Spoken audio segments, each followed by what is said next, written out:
Every year, as the seasons change and the garden starts to wind down, I find myself reflecting on the past year and looking ahead to what's next. It's a time to learn from my mistakes, celebrate my successes, and set some new intentions for the garden. Setting goals and making resolutions is a powerful way to stay motivated and focused on what truly matters in the garden. And today, I want to share my personal gardening resolutions for 2025 and maybe give you some ideas for your own.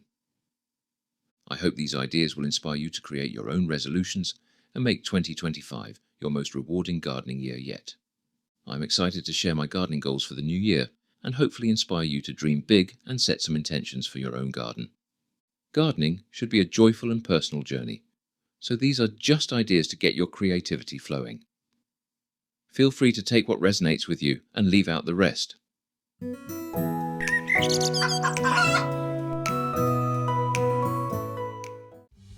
Every gardener faces challenges, whether it's dealing with pests, improving soil health, or simply finding the time to tend to our plants. But the new year is a chance for a fresh start, a chance to overcome those obstacles and create the garden of our dreams. Thus, my resolutions are all about tackling those challenges head on and finding creative solutions to make the garden thrive.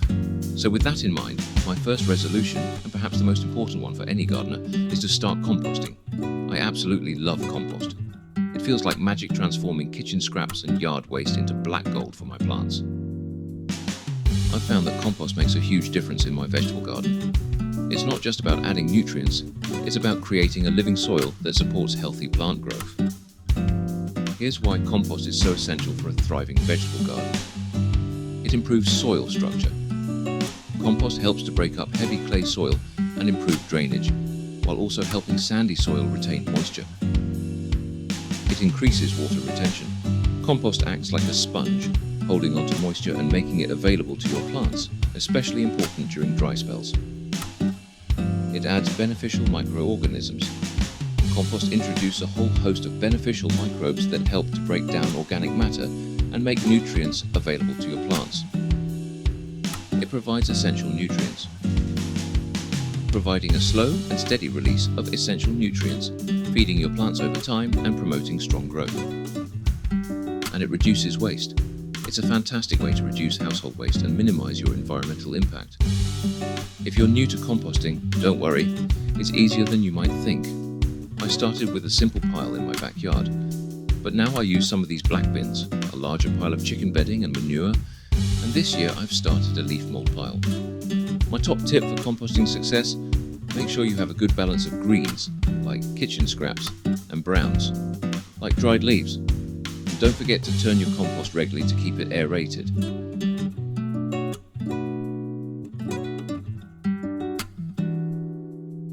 I'm always looking for new adventures in the garden, and this next resolution is all about trying something completely new in the vegetable patch.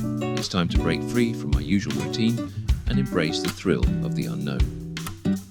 This year, I'm challenging myself to grow something I've never grown before, and there's one vegetable in particular that has caught my eye: celeriac. Have you ever tried it? I've heard it's got this amazing nutty celery-like flavour that's incredible in soups and stews. It looks a bit strange, I'll admit, kind of like a knobbly turnip, but I'm intrigued by the challenge, and I'm determined to give it a go this year. From what I've gathered, it's a pretty low-maintenance crop, and it stores really well, which is a huge bonus. I'm excited to learn more about celeriac and share my experience with you all. But more importantly, I want to hear about your new vegetable adventures. What are you planning to grow this year? Let me know in the comments below.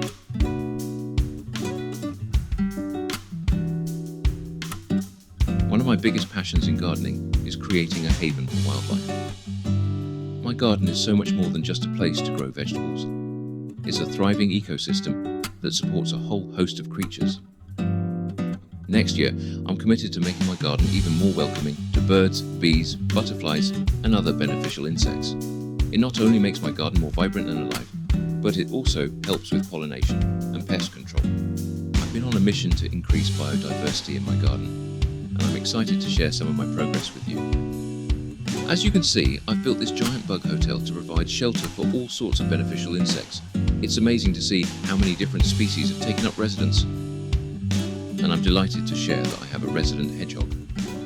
He has a cozy nest elsewhere in the garden, but he often visits the bug hotel area for a snack. It's been amazing to see this little guy exploring my garden and making himself at home. I've also been working on creating a variety of habitats to attract other wildlife. I've planted native flowers and shrubs, put up bird feeders and birdhouses, and even created a small pond. It's been so rewarding to see my garden come alive with birds, bees, butterflies, and other creatures. And in 2025, I'm taking things to the next level. I'm planning to convert some of my front lawn into a wildflower meadow, which will provide a vital habitat and food source for pollinators. I'm also going to build an in-ground moving water bird bath, which will not only provide a source of fresh water for birds, but also create a soothing and attractive focal point in my garden. If you're interested in learning more about creating a wildlife-friendly garden, be sure to check out my Backyard Biodiversity Bonanza series on this channel. I'll be shared my various projects and will give lots of tips and tricks for attracting wildlife and creating a thriving ecosystem in your own backyard. I find seed saving to be an incredibly rewarding skill. It connects me to the cycle of life in my garden, and it's a great way to save money and preserve unique plant varieties. In 2025, I'm planning to save seeds from even more of my favourite plants. It's easier than you might think, and it's incredibly rewarding. This year, I've been experimenting with saving seeds from my French beans. It's a great plant for beginners because the process is quite straightforward.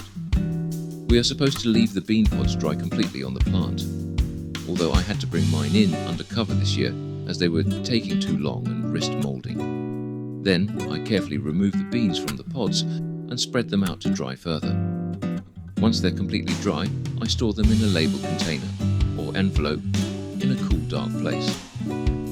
While I'm starting with French beans, there are many other plants that are great for seed saving, such as tomatoes, peppers, and lettuce. Each plant has its own unique requirements for seed saving, so it's important to do a little research beforehand. No matter what you're saving, proper storage is key. Use containers, label clearly, and store in a cool, dark place to ensure your seeds remain viable for next year's garden. And finally, in 2025, I'm committing to keeping a detailed garden diary.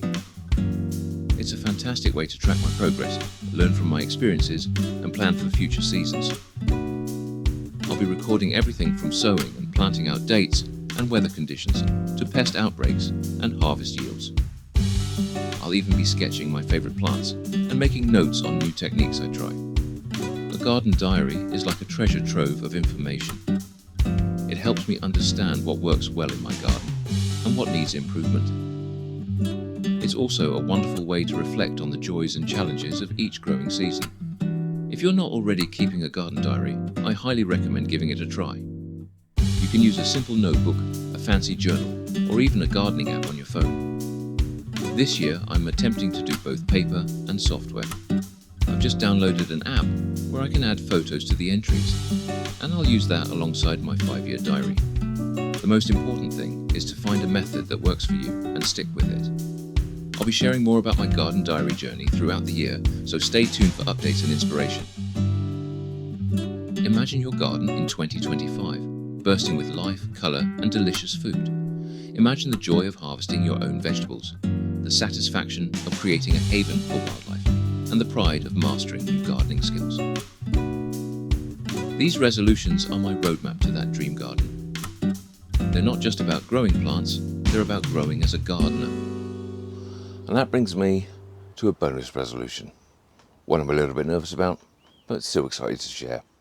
In 2025, I'm going to make an effort to spend more time in front of the camera, connecting with all you amazing gardeners out there. I know I've been a bit camera shy in the past, but I want to share more of my gardening journey with you. I'd like to answer your questions. I want to hear your experiences. After all, gardening is about connection. It's a connection with nature, it's a connection with the food we grow, and it's a connection with each other. So, there you have it, my top 5 gardening resolutions for 2025. I hope these ideas have inspired you to start dreaming and planning for your garden next year. What matters most is that you set your intentions to align with your own goals. I'd love to hear which resolution you're excited to try yourself. Let me know in the comments below and feel free to share your gardening goals for 2025. You can also check out the Backyard Biodiversity Bonanzas playlist, linked in the description below, for more information on projects I'm working on this year. Also, don't forget to like this video, subscribe to the channel for more gardening ideas and inspiration. Happy gardening everyone, and I can't wait to see what you create in 2025.